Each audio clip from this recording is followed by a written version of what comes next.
welcome back everybody to the ATB NFL Live Show. We're back this week. We're definitely going to talk about a lot of the stories that we've missed, unfortunately, that happened, right around the time that we would have recorded last week. So, obviously, a lot to talk about. Big week of games here coming up, and some injuries actually that we'll probably have to talk about as well. That to a certain team's quarterback that. If you look up here, Tony, I'm sure he's a little bit concerned about his particular game this week. But let's start by just going over a couple of things that we find interesting around the league right now. We're actually going to start also with the same division that Tony's Bills play in. The AFC East kind of rise to prominence this year, if you want to call it that.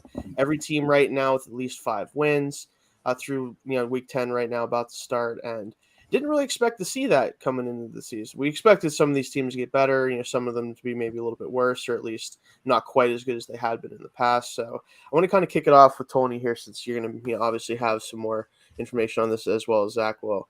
What do you think about the division as a whole right now? How do you see it playing out with things very tight right now in the record standings right now?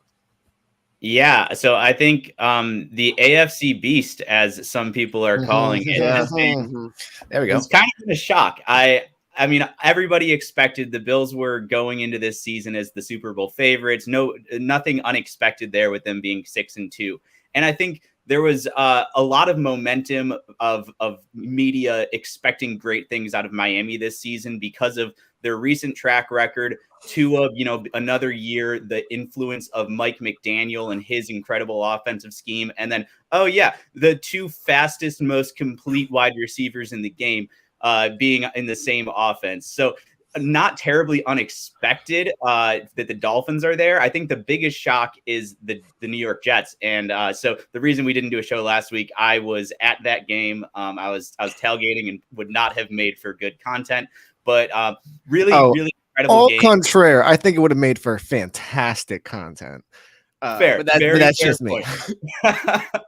But I might have said some weird stuff. But the shocking thing to me is just how dominant their defensive line has been and how that has turned them into an actual playoff team. I think it's comfortable to say they do have kind of a bit of a tough schedule down the stretch here, but I think that defensive line can muck things up, and we saw it. We saw Quinnen Williams beating Mitch Morse, who's a very good center. We saw their edge goes 4 or 5 players deep, and they just they get it done. And so I think they're a feisty enough team where they can always win a game. The Patriots, never going to count them out. So we're looking at 4 500-plus teams, potentially all 4 making the playoffs. And the rest of the AFC has kind of been weak compared to expectations. So I do really think that we could see it. And the Patriots are kind of the odd dog out right now. Like they're the question mark, which is just a crazy flip from everything that's been happening in the past, however many 20 years. But ultimately how I expect things to play out, as long as Josh Allen's arm is healthy, and that's a big if. The fact that he's playing today gives me a lot of confidence that there's not a lot of re-injury risk, because I do think the Bills have historically been one of the most cautious teams in the league with injuries. And the fact that he's playing today gives me a large amount of confidence that it's an okay thing to be playing with. So as long as he's healthy, I still see them winning this division. It's going to be close because they've got 2 division losses now, but they've got it all in front of them. They have the Vikings today, kind of an iffy Vikings team. They're 7-1, but they've beaten a lot of backup quarterbacks and won a lot of close games. Then you got the Browns still without Deshaun Watson, and the Lions before you get into your divisional schedule. I think we could realistically see this team winning 13 games and winning the division. But then I fully expect the Dolphins and the Jets to be in that wild card field with the Patriots duking it out with, let's say, the Chargers for the last spot. Yeah, I mean, it's just been really tough for that division because of how good the division itself is. I mean, you just saw last week the Bills and Jets. Everyone just assumed the Bills would kind of roll over them, and we talked about it, and we discussed that before the show. It didn't end up happening, but that, like you said, the Jets defense right now, it can do enough for even an offense that has struggled overall, especially since Wilson's been back in there, which that's a whole other conversation we'll have at some point, I'm sure. They're good enough that they can beat a lot of teams, even a team as good as the Bills, especially when they're not playing up to par. So, but what is your take on everything, Zach, from a Dolphins fan perspective? So, I mean, I think Tony nailed a lot on the head. Everybody was expecting this with Buffalo. You've had a lot of chatter this year about, is Josh Allen better than Patrick Mahomes? Is he the best quarterback in the league? Which, I mean, Josh Allen's amazing. Patrick Mahomes is amazing. I don't know why we have to have best in the league. I don't know why we can't just be like, oh man, they're really darn good, and this is awesome to watch all of this right now. But I also understand how it works. So, and I think, as he said, the biggest surprise has been New England. However, I made the mistake of thinking New England was dead in the water when they played the Jets, and boy, was I wrong. Because the only difference between the New York Jets and the New England Patriots are the New York Jets have some playmakers on offense, and the New England Patriots really don't. They have some solid running backs, but not like your flashy running backs like your Breece Hall or your James Robinson, who is actually doing fairly well, sliding right into that starting role. They're an interesting team. Zach Wilson is definitely the issue that holds the Jets back. The defense has been playing fantastic. Robert Saleh is exactly as advertised when it came to that from his great defenses over with San Francisco, bringing that same style and edge and culture over to the Jets and really just kind of change it. It's literally the same thing with some of these other teams that we've been looking at. The Giants. There hasn't been the wins, but the culture wise with the Lions, like all these things where you have seen these coaches come in and completely change the way that these inept franchises looked and are changing things inside. The Giants and Jets have gotten some wins out of it. The Lions haven't, but crazy to see. When it comes to Miami, they've won every game that Tua has finished. So it's really exactly as advertised, and literally having somebody in the front office just being there to support, not just front office, because he had the support of the front office, but having the coach there to support him and actually be full in behind him has made loads of difference. You get Tyreek Hill, which I can look at Tony and say, man, I now know what it feels like when you sign a Stephon Diggs and completely change your offense. I mean, these are just things you have to do because, look, getting a top-notch quarterback is awesome, but they're not all that out there. We have a few really good quarterbacks and then a lot of mediocre quarterback play and then awful quarterback play. If you can get mediocre quarterback play and surround it with top-tier talent, you're still doing fantastic and you can still win games and you can still win Super Bowls. Matthew Stafford won a Super Bowl last year, and look at him this year. There's ways to build, there's ways to make teams, there's ways to build rosters that you don't just have to have the best quarterback in the league in order to do things. I know that's what a lot of people think, but this is going to be an amazing finish down the stretch. The bye week is saving Buffalo right now because of those 2 division losses. If they were to lose today, which I'll get into my talk about Minnesota later. It'll be interesting to see what happens because they can flip from being first in the AFC East to third with wins from or with a win from Miami because the Jets are on the bye. But yeah, it's going to be fun to see how this division ends the season. I'm hoping that maybe there's a stumble from Buffalo and Miami can sneak in, but I'm doubting it. So I'll just take the 5 seed. Yeah, I mean, like I said before, I think that this division is legitimately very strong, right? You have the 2 teams that are kind of clearly, I think, in terms of firepower and the ability to win big games. You have Miami and you have Buffalo, right? Those are the 2 teams where I'm confident in shootouts and defensive struggles have a shot, right? The Jets, I think, can beat a lot of teams down the stretch, and even if they don't end up maybe making it, or if they don't end up being a strong playoff team, they're going to make life difficult for the teams they play down the stretch. And then New England's New England. We never know what's going to happen with them. I don't know if Mac Jones gets it figured out and the offense gets it figured out and they can at least have some semblance of a passing game. That might be enough to kind of sneak in too and make it interesting at the end of the year. But I think for me, like you look at Miami, right, and it's hard because the defense has been underperforming. A lot of that's due to injuries, right? The secondary is a complete mess. The linebacker play has been iffy at times. I feel like the front 7 has generally been pretty good, though, I'd say. Getting Chubb was a good move to just bolster that for sure, and then signing him immediately makes it smart that you traded for him at that point. But I think that with Miami especially, like, they're the team I'm really curious. Can they jump the Bills, whether it's because the Bills have a couple of falter games or they just go on a big run? And I think a lot of it is like you look at the offense, obviously. That's what it starts with Miami. Is there a better quarterback scheme combo in the NFL right now? I don't think so, because realistically, what Tua's done is he's taken the Shanahan style of offense and said, "All right, I know I'm not a big arm quarterback. I'm not going to make those spectacular throws. I'm not going to do any of that. Just not what I have the physical capability to do." But the ball is going to get to exactly where it needs to be on these 10, 15, 20-yard crossers, and then my receivers are faster than your D-backs. Yep. Like that's literally what it is. And like, not saying that's anything against Tua. Like, he's done everything that they want him to do.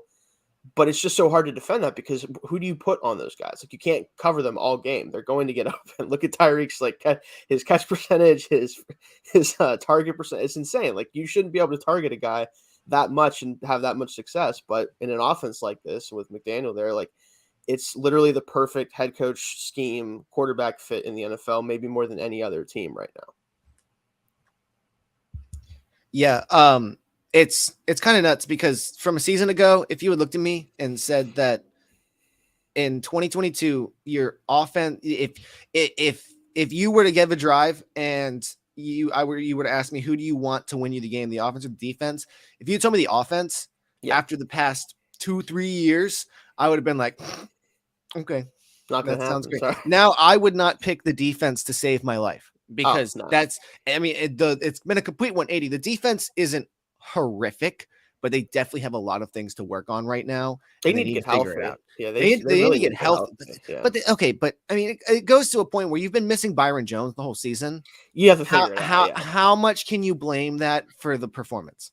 Because if you haven't had him the whole season, you got to figure it out. Everybody has injuries. I mean, look at the 49ers. They're figuring it out, and they just returned 8 people from injury this week, and that's going to be amazing for them. But we're not talking about the NFC West. Yeah, not yet. But yeah, in general though, like, I think that the AFC East is definitely the division to watch down the stretch. I think that most other divisions at this point either don't have as much intrigue, because like, you could look at the NFC South, but none of those teams are actually good. I don't think. Like, yeah, Tampa might win today from what I can see, but like, I don't think they're actually good. So it's kind of hard to say with them. But moving on, I do want to talk about with our next topic. I want to start with Zach here, because I know you mentioned pre-show that you have a couple interesting thoughts on this. The biggest news story by far in the NFL right now, and everyone knows what we're talking about, is Jeff Saturday becoming the interim head coach of the Colts after Frank Reich was let go. And when I saw it the first time, I was like, is this one of these like Twitter verification mess up things? Like, what's going on here? Like, there's no way that this is real, right? And of course, I do some checking, as I do more than ever now with the way Twitter is right now. And I'm like, I think this is real. And then they show like the Jim Irsay quotes, and I'm like, okay, let me just like take a step back and think about this for a second. How did this even come up? And now we've got some information since that time, since it was announced. But I want to see, what do you think, Zach, with this? What is your kind of overall thoughts with it? Yeah, so I think right away, one of the things that needs to be said is, how did this come up? Jeff Saturday did not know that this was going to happen at all. He was just kind of just woke up one day on his normal retired NFL player career, and all of a sudden got a phone call from Jim Irsay. He was like, "Hey there, bud, how about you would want to come back to Indianapolis and coach the Indianapolis Colts?" And like, it's kind of nuts. The problem is this is such a unique situation entirely. I don't know when the last time an interim head coach was hired externally, because that's the big thing. It was an external hire. I can't answer that. So since 1986, it has only happened 2 times. 2 times. Yes. When was the last time? I don't remember the last time specifically. I know that the stat I saw was only twice since 1986. Yeah. So the good thing for Jeff Saturday is that press conferences exist, and he gets a chance to actually sit in front of some people. And if you had asked me my opinion before the press conference as opposed to after the press conference, I've listened to a lot of people talk about this, and I do agree that one of the hardest parts of being a head coach in the NFL or in sports in general is knowing how to handle the media and sit down and talk and talk with people and talk with your team. And based on that press conference, it looks like he has that 100% down pat. Like because he is a football player. That is where, like, yes, he doesn't have coaching experience, but he knows how to handle a locker room. We've all seen that video on the sideline of Peyton Manning coming over and berating him on the sideline. He's like, "Oh, well, come on, man. Like, what are you doing?" And the linemen have Jeff Saturday's back because he's Jeff Saturday. And it might be Peyton Manning, but that's your guy. There's also a whole host of extremely qualified assistant, because the one thing that I think a lot of people need to realize is, and I didn't realize this until listening to some things this week, is that teams are not likely to promote an offensive or defensive coordinator to interim head coach, because they're the ones normally calling the plays. And if you put them up to head coach, that's a lot more on their plate on top of calling plays. It's a lot easier to promote an assistant. John Fox is an assistant on the Indianapolis Colts staff. He has plentiful experience, a Super Bowl at least appearance, if not win, if I believe that he won one with the Broncos, right? I believe that he was the coach at the time. Still, with Peyton Manning, yeah. Yeah, I believe so. If this was about experience and we want to pull up a specific lens that has come up on NFL hiring over the past few years, you would have handed it to John Fox to not look suspicious. The problem is we also shouldn't be trying to sit here and understand Jim Irsay's thought process, because there has not been a lot of understand regular decisions that have come from that. He's not a rational person. I think that ultimately, and I'll let you get your thoughts in here in a second, Tony. The thing I want to start with this, right, is there's going to be a conversation, and it's already happened, about the hiring practices of the NFL. And it's been in the spotlight a lot ever since the Brian Flores lawsuit, years before that, all the different variations of the Rooney Rules and different other things. There's a reason why they exist, and there's a reason why this conversation is happening. Because when stuff like this happens, regardless of the intent, right? Because with Jim Irsay, I really do think, and we'll talk more about it whenever I have a chance to talk, because I want to let Tony get into it first here. It comes down to this is what he wanted to do. I don't think there's any more thought to it than I want Jeff Saturday to be the interim head coach because reasons. That's pretty much what it was for him. So I don't want to necessarily sit here and say that Irsay was trying to be malicious or not give opportunities to certain people or anything like that. I think that in his mind, that's just what he thought was right to do. Now, it wasn't, but that is what he decided to do. But I'll get more into that here. I want to let Tony, what do you think about this whole situation? What is your main takeaways here? Yeah, and I think your last comment there really teed up what I was looking to focus on, and that is Irsay, he's not being malicious in his stupidity here. He's just being ignorant. And that's the reason the NFL is pushing so many initiatives. They're updating the Rooney Rule. They're adding picks to it because these billionaires are freaking ignorant. And they're going to hire their buddy, and that buddy's going to be white. And these minority coaches who have worked their entire lives for opportunities like this get passed over because they're not buddies with these billionaire owners. And so this ignorance is just a complete caricature of what's going on in the NFL right now. And you just zoom out a couple weeks, and Marcus Brady, the offensive coordinator for the Indianapolis Colts, a black man, was talked about as a potential head coaching candidate for this upcoming coaching cycle.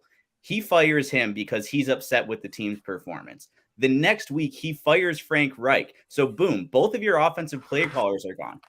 Marcus Brady is absolutely deserving of an interim job with the team that he has been with for a while. But no, he got booted because this stupid owner just got fidgety and wanted to change something. So it's just gross.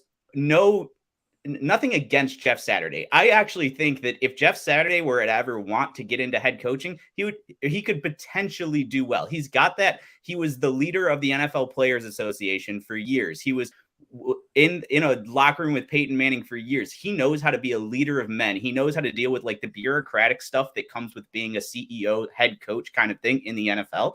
So if you want to hire him in as a assistant analyst, coaching, whatever, some title, and let him work his way up, that's how you help out your buddy. You say, you know what, this guy has a lot of meaningful experience in the leadership of men on a football field. I will give him this analyst role and let him work his way up. You don't just hand him an interim head coaching job and pass over people who have dedicated their lives to this craft. So that's kind of the biggest issue with me. Like, do I think Jeff Saturday is going to be terrible? No, I don't know what he's going to be. Do I think he's deserving of a path to head coach if he wants it? Yes, but he has to work for it. This entire thing is a farce and just a slap in the face of all people who have actually dedicated their lives to coaching football. And so that's all I have to say about it. Just Jim Irsay, what an asshole. Yeah. Well, I think it's one other thing we need to point out is, again, Jim Irsay is stupid. The whole Sam Ehlinger thing is Jim Irsay's idea. He is the one that wanted Sam Ehlinger on the field. There are countless NFL scouts who are still amazed that Sam Ehlinger was drafted. Like this is what we are talking about right now. Like this is what we need to understand is, yes, there are so many deserving people. And as you said, Jeff Saturday probably does eventually deserve this opportunity. And even with the Colts, he is the face of the franchise with the Colts. It's a perfect opportunity, but not in this capacity, because in this capacity, you lose any sort of credibility or respectability of the move with how it was done. Because again, it's happened twice this way since 1986, you said? Yeah. Twice since 1986. I don't think if Mr. Let me call out Dan Snyder should be number 3 in 40 years. Yeah. Like I said, I think everything you said, Tony's spot on, but I think, so a couple things that I wanted to bring up to you guys. So the first thing is that one of the most unique parts about this to me is that this situation is not just something that the NFL needs to avoid more and more, right? This type of, whether it's, you want to call it nepotism or favoritism, whatever else, this specific type of move. So hiring a coach to be the interim or head coach of a team and for an NFL team has not happened for a coach who has not had anything past head coach experience in high school since 1961. There's not been a coach with less than at least professional or college experience hired to be an interim or full-time head coach since 1961. You have to go back to before we were playing Super Bowls, right? Like this is what you have to do just to find a scenario where this happened. That tells you a lot about the situation. This is not something that just has really ever happened for the majority of people watching the sport. Like the majority of people still watching the sport wouldn't even remember this happening ever. And to say that is kind of insane, obviously, for it to happen in the modern era of football where everything is so like detailed and analytical and everything else. Like this type of decision just doesn't get made anymore because most teams are smart enough not to do it. And I think it's an unprofessional move. This is not a move a professional football team makes. And no offense to Jeff Saturday, I think that he took the opportunity because why would you not? Obviously, like I've seen some people criticize him for even taking the job. I'm not going to criticize anybody for ever taking a job. Like, it's just, I'm not going to do that. Like, if I got called up yesterday and was like, hey, listen, we're going to fire Cliff Kingsbury. You want to come coach? Yeah, sure. Why not? Why because not? It was one of the most 32 coveted jobs in the United States. Literally. Because it is a great job. It is. Yeah. And he's been caught in the crossfire for no reason other than, again, Jim Irsay does not make smart decisions. Right. And again, so I'm not going to sit here and criticize Jeff Saturday, but you have to look at this and go, what is the rationale, right? Because if you're trying to be bad, you could have been bad by, like, you're going to probably be bad anyway, right? You could have been bad in multiple other ways. Putting a target on your team basically from the NFL, because the NFL is going to look at this and go, all right, listen, this can't happen. And like, we can't stop it from happening, but like, this cannot happen again. Like this type of situation, because it'd be one thing if Saturday was in the NFL somewhere, or if he was even like legitimately on the staff, because he's consulted for them and all this other stuff, like whatever. If he was on the staff in some capacity, even if it was in a really low level coaching position, it would at least look less ridiculous. It would still probably be the wrong decision, but at least not a completely out of this world decision that makes no sense. Yeah. The fact that it happened the way it is, and the fact that the Colts season is going the way that it is, this is a situation that could unravel very quickly. And I do wonder if there's going to be any sort of maybe investigation going on from the NFL. Is there going to be any stuff like that going on? Because for this to happen, and obviously Jeff Saturday apparently didn't know anything about this happening, Yep. right? Like this was not a premeditated thing, which makes me think an investigation would basically just be like, yeah, Jim Irsay is crazy. Like we knew this. Like let's not really waste our time. But is this going to cause rule changes? Is there going to be something else discussed about this? I don't know that right now, and we probably won't know that until after the season, obviously. But it's going to be really, if nothing else, very interesting to watch this team the next, 9 weeks or so, roughly, or 8 weeks, to see what they do. Like, what is this team going to look like? I'm really curious to see what happens today. But last thing, yeah, I had an awful joke after you said the great. investigation is the NFL is going to do an investigation, and all that's going to come back is they're going to say, Jeff, come on, we told you got to clean the key off. So, I mean, because literally, again, Jim Irsay does not make smart decisions. This is why we're watching Sam Ehlinger throw passes in the NFL. Yeah, because as bad as Matt Ryan was, it should still be Matt Ryan. Yeah, realistically, yeah. But so last thing I know, Zach, you wanted to talk about something today as far as the topic. Yes. Give the floor to you. So we have another nail in the coffin game this week. There are a few NFL teams that have vastly underperformed. One of them is playing this week, and their nail in the coffin game was last week, the Green Bay Packers. I do a weekly games preview piece over at Pro Football Network. Slight plug for me. But in that last week, I said the Packers had to, if their season means anything, they needed to figure something out against the worst defense in the NFL, and they did not. That is a nail in the coffin for the season. They're done. It's time to blow it up in Green Bay. I think we've talked about that here. It's looking rough. And we have another one this week granted, I don't think that Matt LaFleur is losing his job. I think there are other things that are happening there. I'm just saying, postseason's done. But the Arizona Cardinals, welcome to your nail in the coffin game this week. You play Los Angeles Rams, who are also awful. However, they can't have a nail in their coffin. They won a Super Bowl. That's exactly what they were supposed to do. That was the goal. So they're just taking their medicine for what they have done. And hey, if you looked at me, a Dolphins fan, and said, would you trade a Super Bowl for an absolute inept season the next year? I would say absolutely. I've never seen my team win a playoff game. So yes, Arizona, if Arizona does not beat the Rams in any capacity, if they're not even if they're able to beat the Rams and it's a slugfest, it's also at Los Angeles. They already lost the game at home, so it's not even like they have home field advantage. We've already had sideline chatter in the with the video cameras going back and forth between Kyler Murray and DeAndre Hopkins and Cliff and Kyler, and the offense is not doing well. Hard Knocks is getting ready to start. Oh, it's going to be a weird time in Arizona if they lose this game. Cliff's and if they lose this game, Cliff's time in Arizona is going to be coming to a swift end, because if the offense can't work, why is he there?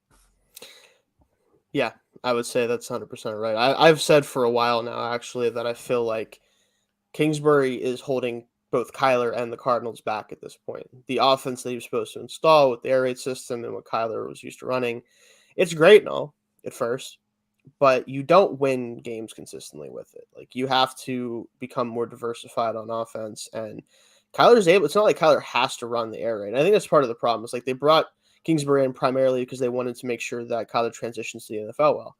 That's happened. Yeah. You can move on and do something a little bit different and do whatever else you need to do. But I think it's well past time. And the fact that he got an extension is kind of rare. And, we just talk about Jeff Saturday, but I mean, Cliff Kingsbury is an even better example of somebody who came into you don't have to run the air raid offense in the NFL, especially if you ran the air raid offense in college and were not successful. And got fired. And had Baker Mayfield and Pat Mahomes and Kyler, and couldn't win anything with any of them. Like again, the nepotism is rife in the NFL. Yeah. There is no if, ands, or buts about it. I think if you were to ask a lot of NFL fans in the offseason, Steve Keim and is Keim the owner? Tom GM. is GM. Okay, Yeah. okay, good, okay, yeah. So Steve Keim and Bidwell's the owner. Michael okay, Bidwell. yeah. Uh, I think if you ask a lot of fans, Steve Keim and Cliff Kingsbury would both have been fired by this point because it's just the moves that they're making just doesn't make a lot of sense. But then that's when you look around at the rest of the team and you're like, oh, well, they've like the defense is actually kind of good. The offensive has playmakers. The loss to Hollywood Brown, the timing was awful. There's literally like not worse timing that could have happened. But I do like when he comes back, there's just like a piece of them that's not there, and it's just so upsetting because they could be so Seattle just got an interception and they're now going back down to man if the Bucks give this game up. Yeah, Seattle's starting to make a little bit of a run. Wow. That Seahawks -2 looking good. 2.5, yeah. Well, I wouldn't plus 2.5, yeah. But honestly, like I said with the Cardinals, I will say, Zach, that I already kind of feel like they're done. I know this is definitely the nail in the coffin week because of the fact that if it doesn't happen this week, it's definitely over. But I don't trust this team to do much of anything. But let's jump into the actual games. We're going to skip over the first game just because that's going to be our game of the week, of course. So we'll talk about that one at the end. But do you want to start with Denver at Tennessee? Two offenses that are pretty much Denver in their case just isn't good. Tennessee's only good whenever they run the ball. They're fantastic. But also Denver's defense, right? So this is going to be a really interesting matchup because it's really strength on strength at this point. They're not the greatest against the rush. I think that they can handle this, but we'll talk about it. What do you guys think for this game? Let's go to Tony here. Yeah, this is going to be ugly. I think the only positive, and if you're looking for like, hey, this game could be exciting, is both teams are pretty banged up defensively, which helps. And obviously the Broncos no longer have Bradley Chubb. Justin Simmons is out on the back end for Broncos. Jeffrey Simmons and Christian Fulton are both out on the Titans defense. So who knows? Maybe we could get some offense. It's interesting how they match up too, where like, the Broncos really bad rush defense. I think they're 27th ranked in EPA per play. And then the elite pass defense. And then the Titans kind of the alternative, like lock it down on the run and are a little bit susceptible to the pass. I think it's going to be very low scoring. Tennessee gets Ryan Tannehill back. I think that they know how to play when they're missing players. That's just a Vrabel thing. They know how to play ugly games and win. So I have them winning 16-13. What do you think, Zach? Going on the road against Derrick Henry when Derrick Henry is back to being Derrick Henry is not a great thing. And I think that's the best thing for Tennessee at the moment, especially playing Denver, who is continuing to struggle on offense. The last London game was a little bit of a surprise. They scored a little bit of points kind of at the end. But I have Tennessee winning 21-15, and I'm starting to get funky with my Denver scores because they can't be a normal team. But I really do think that Derrick Henry is just going to run wild. It's like Jonathan Taylor doesn't exist anymore, and last year was an aberration that we needed to forget because he's like, oh no, give me that back, give me that rushing title back. I've sprinkled a decent amount of money on Derrick Henry for 2 touchdowns today. I definitely think it happens again. That's another one. The Broncos, we talk about nails and coffins. Their coffin is laden with nails. I just don't, I don't know which one to call the official one that is actually hammered in. I will say for me, I do have Tennessee winning 21-17. I just feel similar to you, Zach. But I think Henry's going to have one of those 35 carry, 135 yard, 2 touchdown games. Not so much the 220 yard Derrick Henry game. It just kind of feels like with him at this point, like you're going to have a mix of those 2 games, right? And that's fine because he gets it done. And I think Tennessee was able to get enough offense going that Denver just can't match it. And until Russell Wilson or whoever proves me otherwise on that offense, you're not getting 20 points from me as a prediction. So, well, that's all I really have to say about them. So let's move on to Cleveland at Miami. This one, I kind of know where I think Zach's going to go with this. I know that I struggled with the spread more so than the victor here, obviously. What do you think for this one, Zach? I want to hear you first. Yeah. So I've been seeing a lot of interesting things about the spread. And I don't understand the cover aspect of this game. Just because, look, I understand that Miami is susceptible to the run, but Jacoby Brissett cannot run the football. And we're talking about Nick Chubb. Okay, cool. What happens when they have to make a pass? And like that has not been something that they have excelled at this year. They have very much been driven by the rushing attack. I do think Nick Chubb and Kareem Hunt have good days. I'm not saying that they won't, but I think Miami wins 31-20, and it's not because like I think that Cleveland scores on 4 drives. That's actually somewhat respectable. But Miami's offense is they figured everything out. They are down to a T. They know what they're doing. It's very exciting.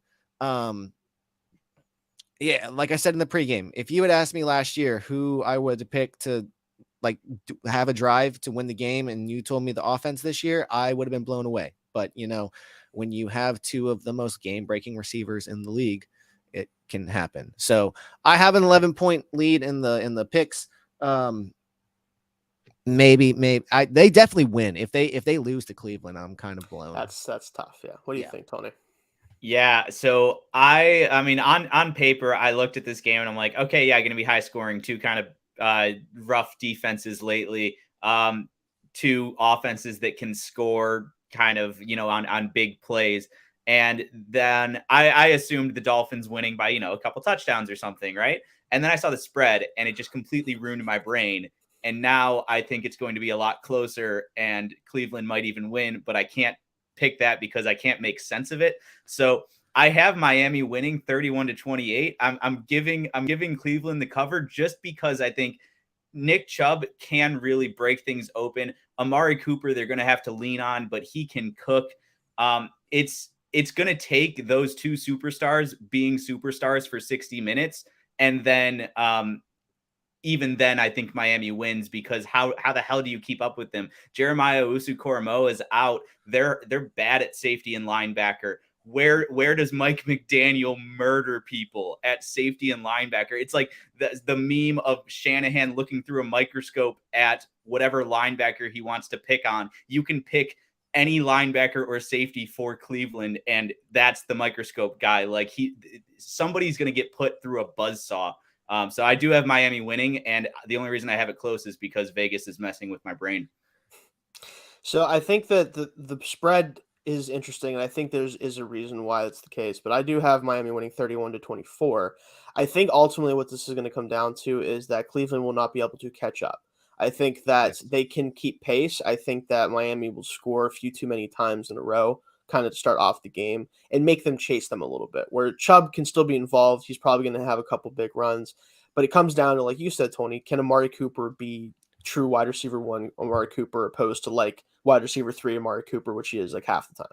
Like if he's that guy today, then they're going to be able to keep pace and maybe even make it close enough at the end to have a chance to either take it or go in overtime or something like that. But I feel like they're just going to fall a little bit short. Maybe they get one last drive with like maybe a minute left to try to go ahead and tie it. But I do think Miami ultimately is just a little too much on offense. So give them the win.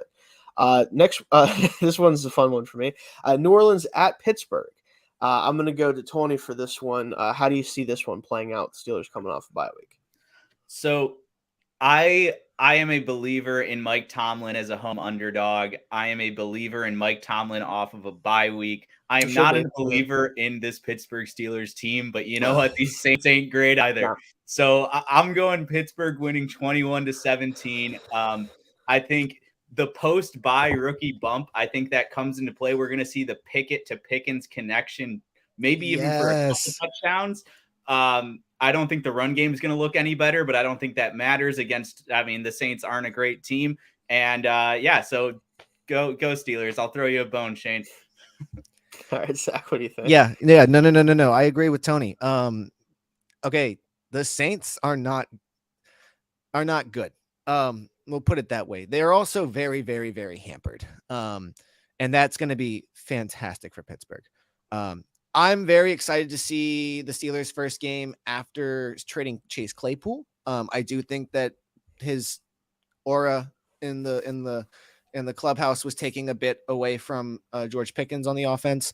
And I think that will unlock him. But I have Pittsburgh winning 24-20. Like I said, there's just still too many people out for New Orleans. They're still without Marshawn Lattimore. They're still without Michael Thomas. They're without Eric McCoy and Andrews Pete. Trevor Penning's been on the IR for the entire season. I mean, it's the depth chart is just laden with injuries that it's a lot to come back from, especially as you said against a rookie quarterback. But Pickett's going to get a couple. Why not? So I struggled with this one a lot, right?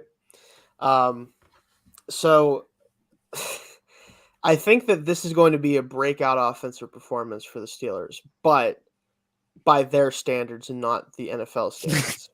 So when I say that, I mean they're going to score 20 points. I think it's 24-20 Pittsburgh, right?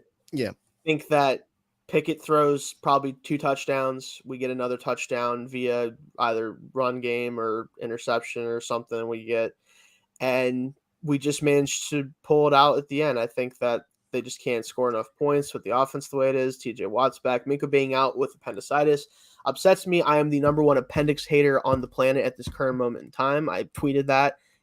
Screw appendixes, just so we all are clear on that one. But I think that's just going to be a little too much for the Saints to score enough to beat us in this game coming off a bye week. This is the one time this year where if they're going to score 20 points, if you don't do it this week, you will never do it. There is I don't care who, I don't even want to look at the rest of the schedule. I forget who all we play. If you can't score 20 points this week, it's not going to happen this year. So I have to believe that we're going to do it this week. And if we don't, I don't know what to say. So I have to take the Steelers 24-20. So, but I want to move on to Detroit at Chicago. Chicago is suddenly a more fun team to watch for sure. I don't know if they're good, but they're more fun. So I will take that if you're looking at the NFC North right now outside of the Vikings. So what do you guys think for this one? Let me go back to Zach here for this one.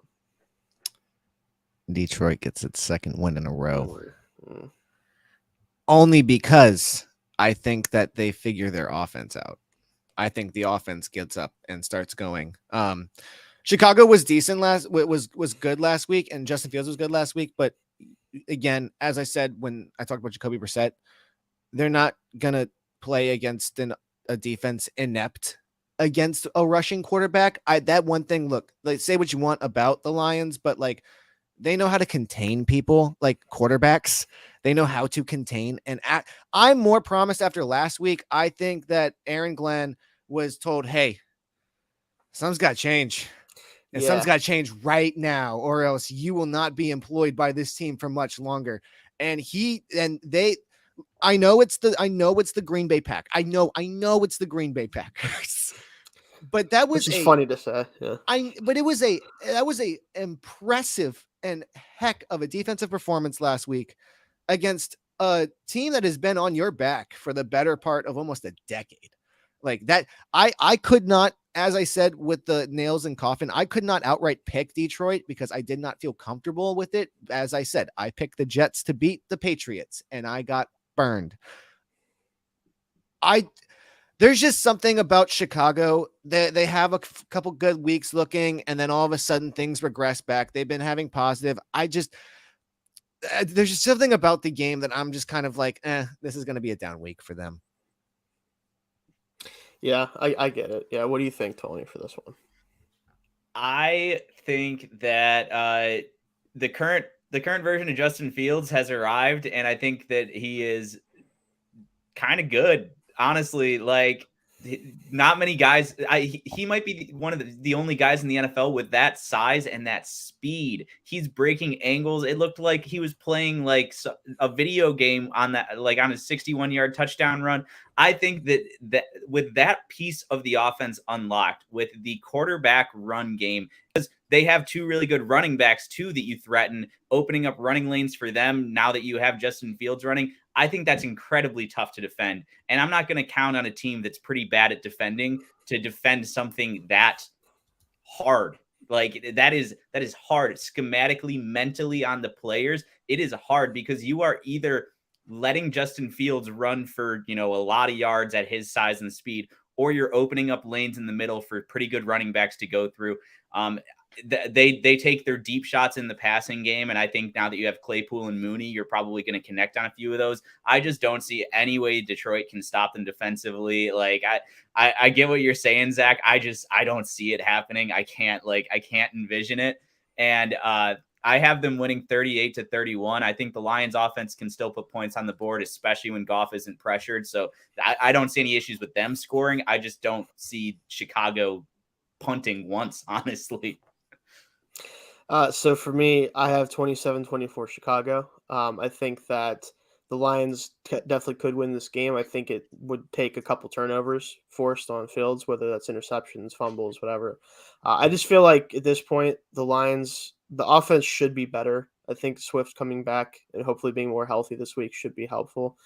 But that defense, kind of like Tony said, like I know that they're not the worst at defending quarterback run and stuff like that, but Fields is on a different level as a runner right now. Like he is confident as a runner. He's been able to take away, like I said, literally angles on guys. Like it's kind of insane to watch some of the highlights from the past couple games. Like, and yeah, obviously that's not probably sustainable forever, but it doesn't have to be sustainable this week or really the rest of the season.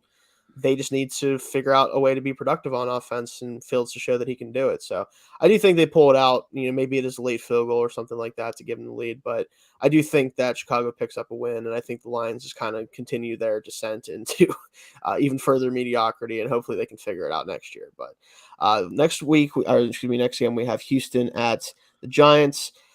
Giants, we know that they're kind of in a situation where like they obviously want to continue to compete, but we're not really sure how good they are still, even though they're 6-2, and a Houston team that is bottoming out again. And I think that's probably for the best. But how do you guys see this going? Let me go to Tony for this one.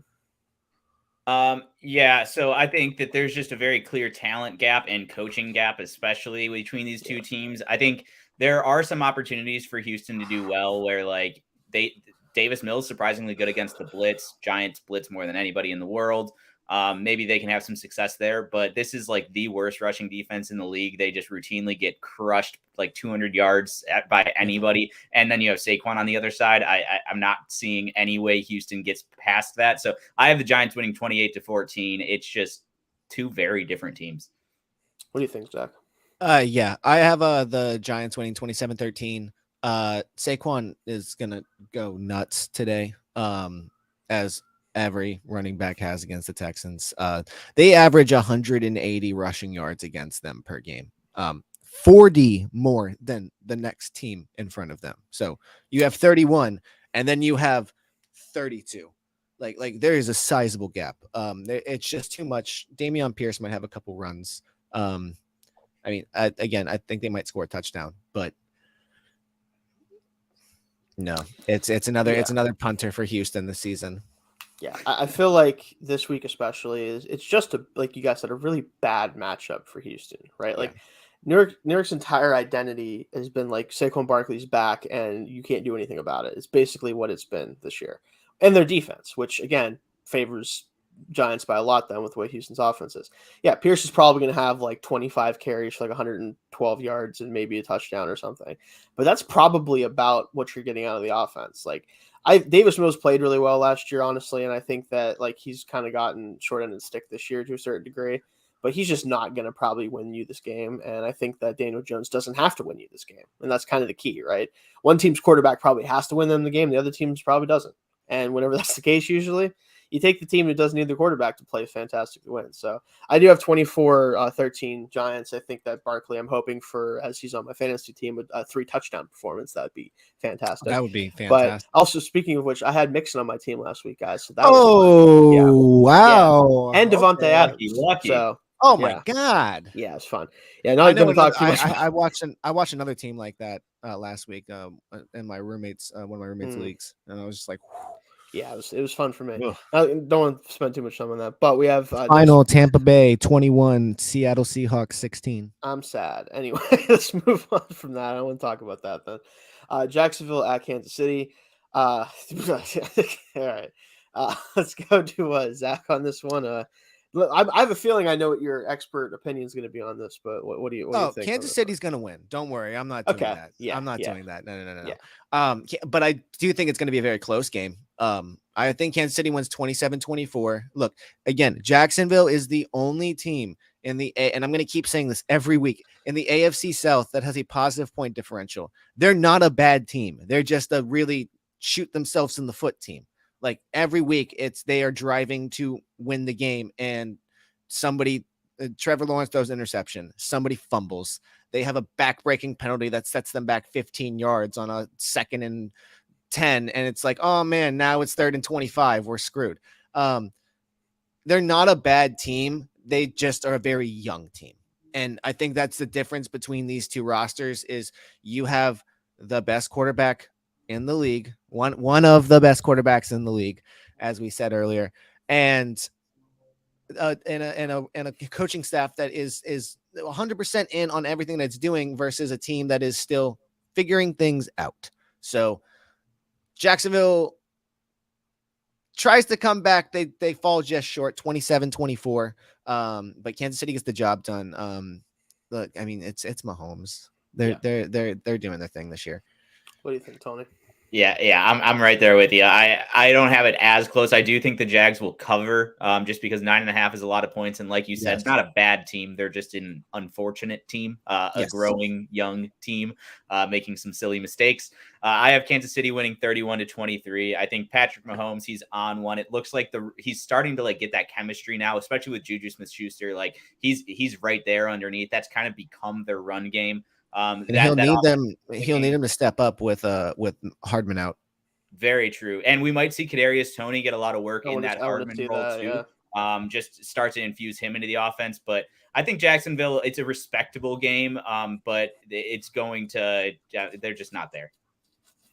Yeah, I mean, I'm pretty much on the same page as you, Tony. I do have them covering barely 34-24. I think it's going to be probably like 27-24, and then, they have a chance to get a stop and go down. Jacksonville does, and then Mahomes just throws like a back-breaking 60-yard of Scantling or something like that, like something along those lines. Scantling too. Yeah, that would be exactly. The worst. Yeah, exactly. Like he finally hits on one of those go routes that he just runs so the other receivers have more space, which is basically all he's being paid to do, which is funny. But that's what I kind of feel like ended up happening there. But moving on to Indianapolis at Las Vegas. This game, as much as I don't want to watch it, I feel like I'm going to have to, right? Because I just it's going to be a spectacle, right? Like, I don't know what you expect to see when you come in. Like, you have a first-time play caller being promoted, basically. You have Jeff Saturday as the head coach of one of the teams that they're playing today. Like, you kind of have to keep your eye on it, if nothing else. But what do you think for this one, Tony? So this is going to be a laughably bad football game. The Raiders have no right to make this a close game. By all means, their roster, it should be just blowout, nice and easy. But I have them winning 11-6 because incompetence runs deep, and they're the better team. They have a coaching staff. They just have one. It's a plus. But they're not good, they shoot themselves in the foot. And I'm just being nice to Parks Frazier by giving them 6 points. In reality, I don't know if I'd expect them to score.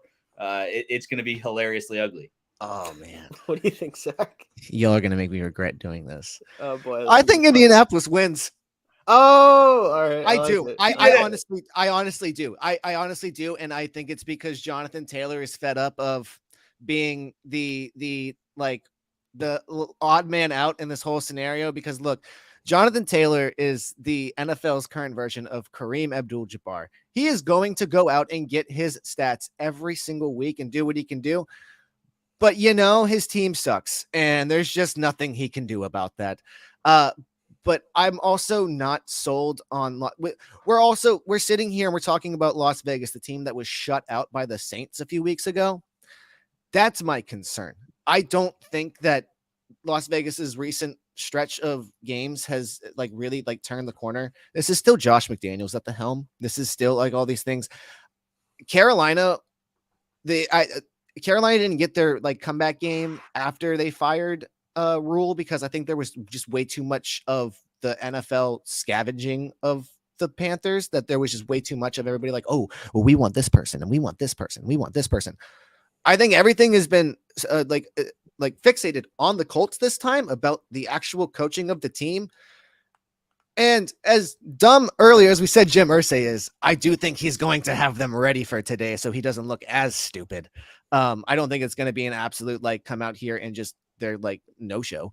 23-20. Let's see what happens. I'm not saying that it's a crazy day. It's going to be a bad football game no matter what happens, because again, I challenge you, watch some Las Vegas Raiders games. They are horrific. They are horrific. So the rationale behind my score is I feel like this is just going to be one of those Vegas games where they can just basically lean on Adams again. And maybe that's just me talking through the lens of my fantasy lineup, but I do think it's going to be 28-17 Las Vegas. And I think Vegas is going to get a couple early scores off of either big plays to Adams or Josh Jacobs has a good first half. And Colts are basically just going to run the ball 75 times. That's kind of what I think is going to happen. Now, does that mean that's not going to let them win the game? But I think Jeff Saturday's just like, I'm going to run the football because that's what I want to do. And the play caller's going to be like, are you sure you want to run it? It's 3rd and 12. Yes, I do want to run the football. Okay. So then a halfback draw. Yeah, halfback draw on 3rd and 12. Love it. Let's go. And because he's like, well, my quarterbacks aren't good. We have Jonathan Taylor. Yeah, last time I looked, Jonathan Taylor's good, right? Let's just run the ball 40 times. And that's what they're going to do. And they're going to probably get a couple late scores just because Vegas gives up or doesn't care. And that's going to be the game. I think that it's going to still be pretty crappy to watch despite 28 points being put up by one of the teams, but I could see that happening. Dallas at Green Bay. I'm going to give you my score later, the one I wanted to give, but then I'll give the one that I actually think is going to happen. But we'll talk about that in a second. Tony, what do you think for the score for this game?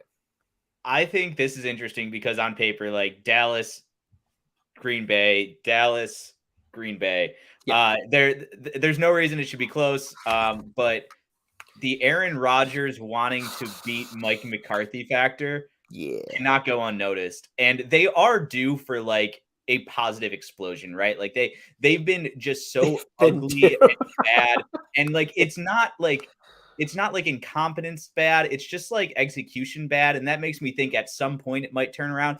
I have them losing. I have them losing a surprisingly close game. I have Dallas winning 28-27. I just think Rodgers has a few of those Rodgers moments to keep them in it, but ultimately the better team wins.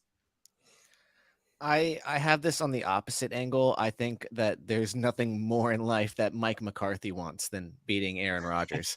Only because both ways, yeah. Only because I feel like he's feeling vindicated right now, watching what's going on in Green Bay and saying, "Hey, maybe it wasn't me."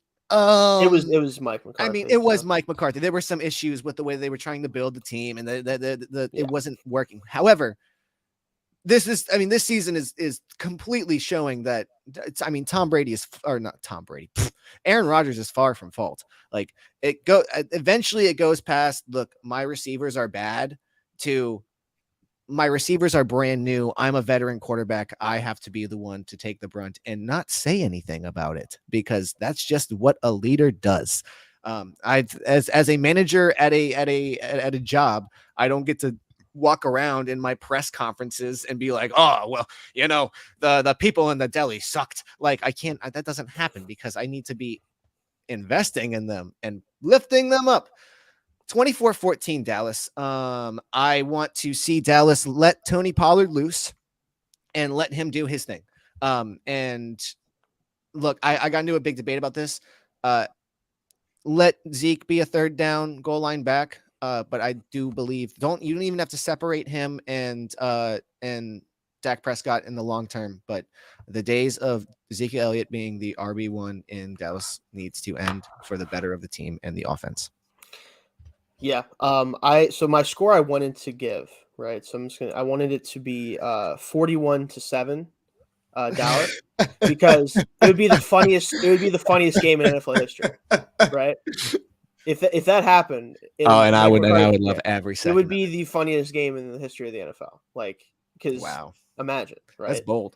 Well, that's why I didn't do it. But like Yeah, that, yeah. that would just be like, if this happened, it'd be the funniest game in the history of the It's not sport. like I'm gonna sit here on the stream and say the Indianapolis Colts are gonna win.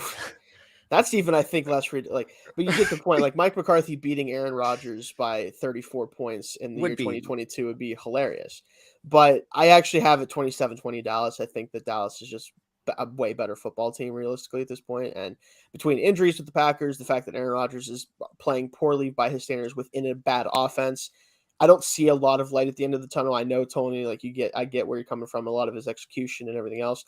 But I think if it could be fixed, if it was something that was as simple as like we just got to hit the right plays, it would have happened by this point in the season. it would have happened against the worst defense in the league. That as well. That doesn't help. Yeah, Rodgers did not exactly help himself much in that game by any means.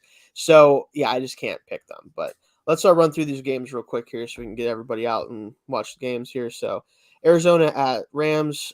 I know what direction I'm going with this. Obviously, I feel like I know what Zach's also going with based on his pick this week. But what do you got for me, Zach? Well, I do think Arizona wins this week. Ooh, I okay. think. All right. Well, I think it's very big to point out that Los Angeles looks a lot worse than when they played earlier in the year. Yeah. And Arizona's offense has gotten a bit better than it was earlier in the year with Hopkins. They have too many playmakers. Arizona does comparative to the Rams right now that they just make enough plays. It's going to be another defensive laden battle. I have Arizona winning 21-17. So it's going to be Colt McCoy versus John Wolford. Just throwing that out. Oh crap, I forgot. That's right. I was just checking my fantasy lineup and saw that Kyler's out and I have to eat it. So I think just looking at units, like, yeah, the offenses are a wash. The Cardinals defense is trash. The only reliable unit is the Rams defense. And even that's not super reliable, but it's somewhat reliable. So I have them winning 17-13. I don't know if this game is going to show up on Red Zone. Colt McCoy versus John Wolford, people. I'm here for it. Personally, like, these teams aren't good, so why not get weird? Let's have some fun. John Wolford, hell yeah. No, I'm going to Arizona 21-20. I think that they pull it out at the end, mostly just because I think Colt McCoy getting another W past the year 2020 is peak NFL content. So I'm just gonna go ahead and do that. Chargers at San Francisco. Let's go back to Tony for this one. Yeah, I think this is going to be a really exciting game. The 49ers offense is fully healthy. They've got Eli Mitchell back. They've got McCaffrey, Debo, Ayuk, Kittle, all there. Jimmy G is going to be dealing. The run game is going to be moving against like a bottom 3 run defense in the league. And then Herbert on the other side, I think he's going to live up to the shootout too. So I have the 49ers winning 35-27. I think this is just going to be a really electric game. What do you think, Zach? Yeah, I think the bigger thing for San Francisco, they got all the offensive help back, but they got a lot of defensive help back, which is like could not be more overstated. And I think that San Francisco scores about in the 30s. I have it at 35. But the Chargers, there's a lot of other questions that I have about Los Angeles. Man, that was a slip. That's even worse than Oakland at this point.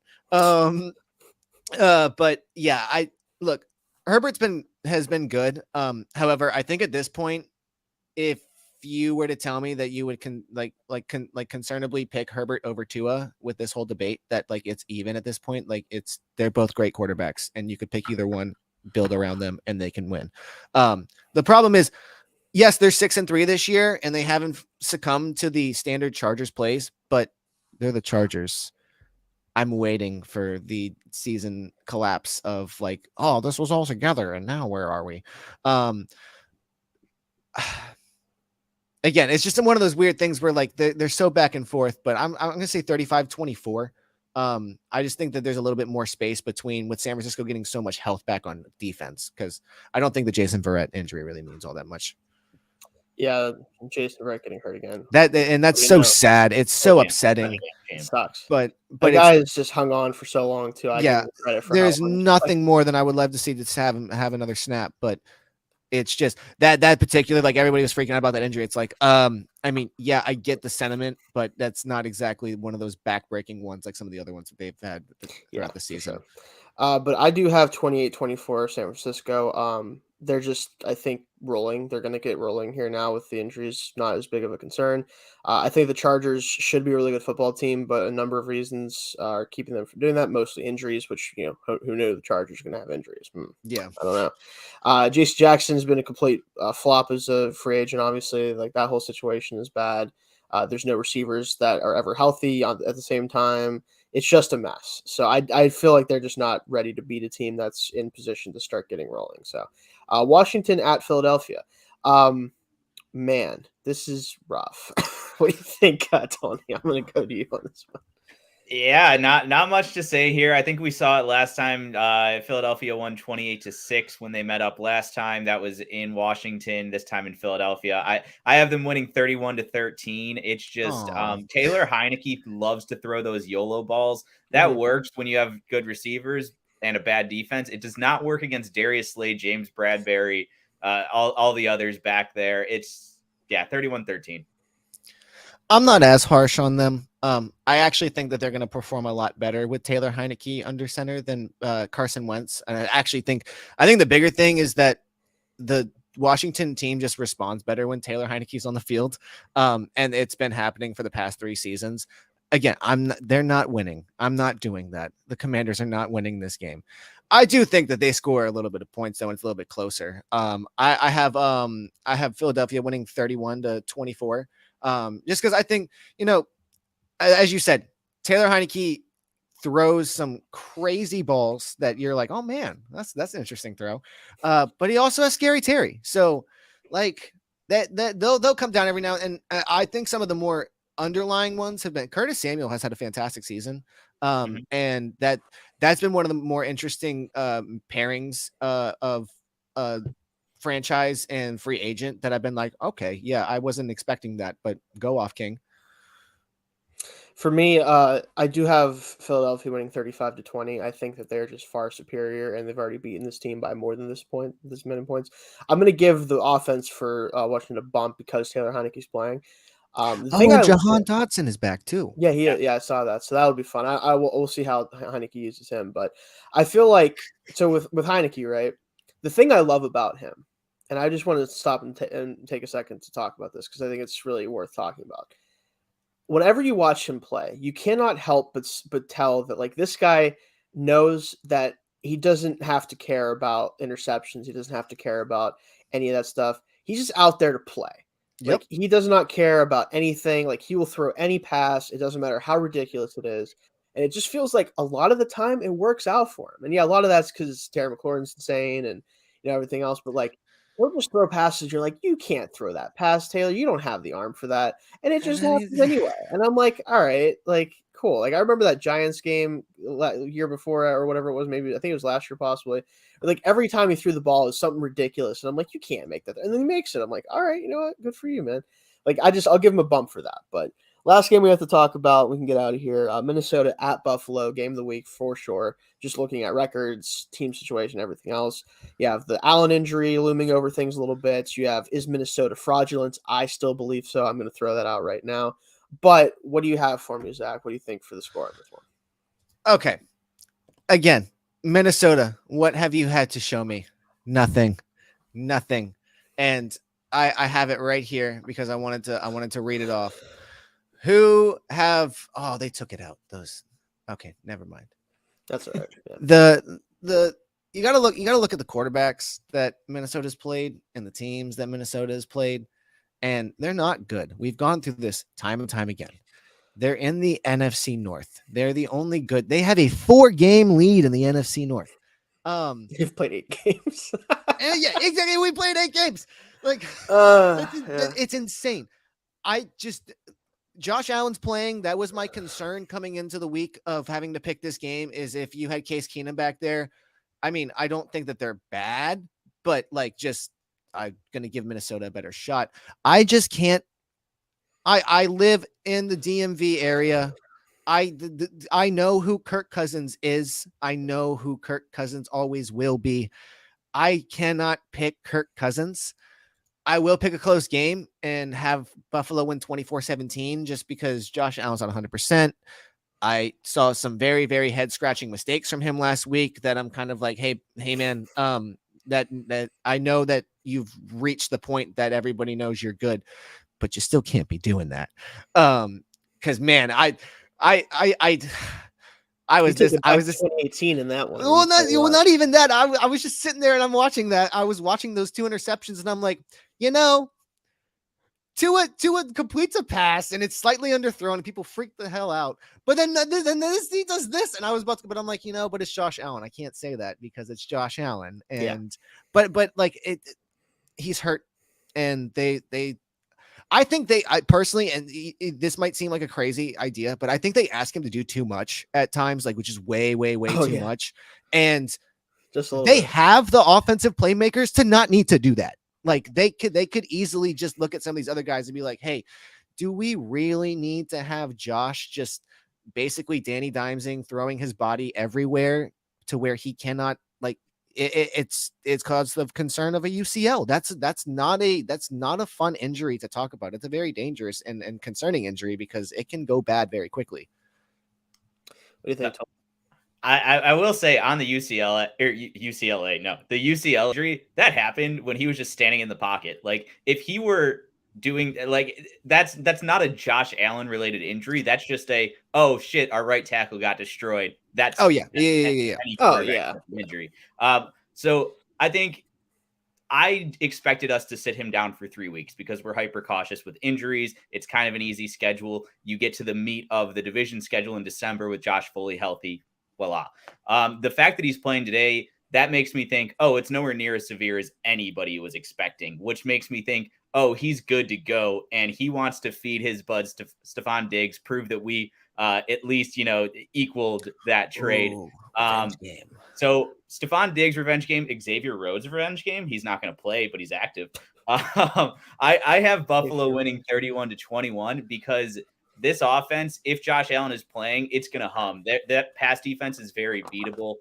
They're going to put some points on the board, and I think the Vikings offense can beat this, injury hurt defense, but they can. I just don't think that they will consistently to score, enough to keep up with that. And it's probably going to be a good game. I'm really, really just hoping that we make sure we're getting the ball out quick. We activated Duke Johnson, I think, because he's a really good pass blocking running back. So it seems like there's an emphasis on still protecting Josh and making sure that he's not like having to uncork it like 80 yards. But no real injury concerns. I think the offense is going to do pretty well, and hopefully the defense just kind of like keeps it going. 31-21. Yeah. To be clear, my doing too much comment was on questionable decisions, not the injuries. Yes, those 2 interceptions were disgusting. I was there. I was like it was ugly. It was real ugly. It was uncharacteristic. Nobody knows what he was throwing to. It was bad. Yeah, that was not the best. Yeah, when I was seeing Zach Wilson-esque. I had to do a double take. I didn't think the Jets were on the field. Right. Yeah.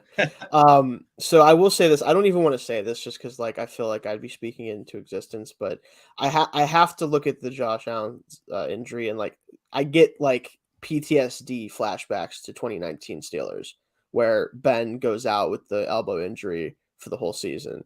And I don't think it's not obviously nearly as severe as what Ben was dealing with at this point, at least.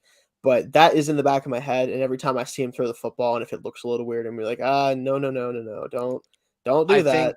I think having related nerve issues in the reporting is what freaked a lot of people, and and rightfully so, caused a lot of cause for concern.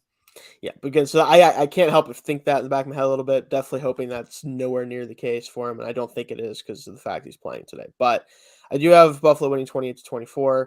I think that Kirk, bag chaser Cousins himself, will be able to get something going in the passing game, especially. I think the running game will be a little bit difficult to get going, but they'll get their yards and they'll probably get a couple touchdowns to like Jefferson and whoever, and they'll be fine, but just not enough. I just think that they're not the same caliber of team as Buffalo, right? And that's kind of what it comes down to, because you look at their one loss, it was an absolute beatdown by the current undefeated team in the NFL right now. There's a reason why that's the case. I think they're a really good football team who doesn't have the all around play to actually challenge the top teams in the NFL. Like they're a maybe first round playoff win and then get bounced in the division round or whatever the case may be. Like that's their future probably. So when I say they're fraudulent, I don't mean that they're bad. They're just not 7-1 good. If that for everyone. I'll say it. They're fraudulent. I don't and come at me, Minnesota fans. A 2-minute drill against the Washington Commanders is not a decisive win. I like that was the most wild and blatant take I saw all week. Oh, that was a good win. I mean, yeah, in the terms when of you can beat Taylor Heineke, you take it. Zach. But I mean, when you're beating the last team in the NFC East, congratulations. Like, right, yeah. like show me an actual game against a substantial opponent, and then Seattle messed everything up because last week them beating the Giants a couple weeks ago was like, okay, yeah. And now they lost to the Tampa Bay Buccaneers. Now what do I do? But who am I? Yeah, I just pick games and kind of make a fool of myself of saying outlandish things. So don't we all? All right, but that'll wrap it up for us this week. Definitely thanks for everybody joining who got to see everything. If you guys join us next week, we'll be able to talk about everything. I want to try to do more of not a true recap of our picks and everything, just because that'll make us sad probably, but talk a little bit more about where we're at in the season and do that stuff. But definitely see you guys next week, and thanks for joining.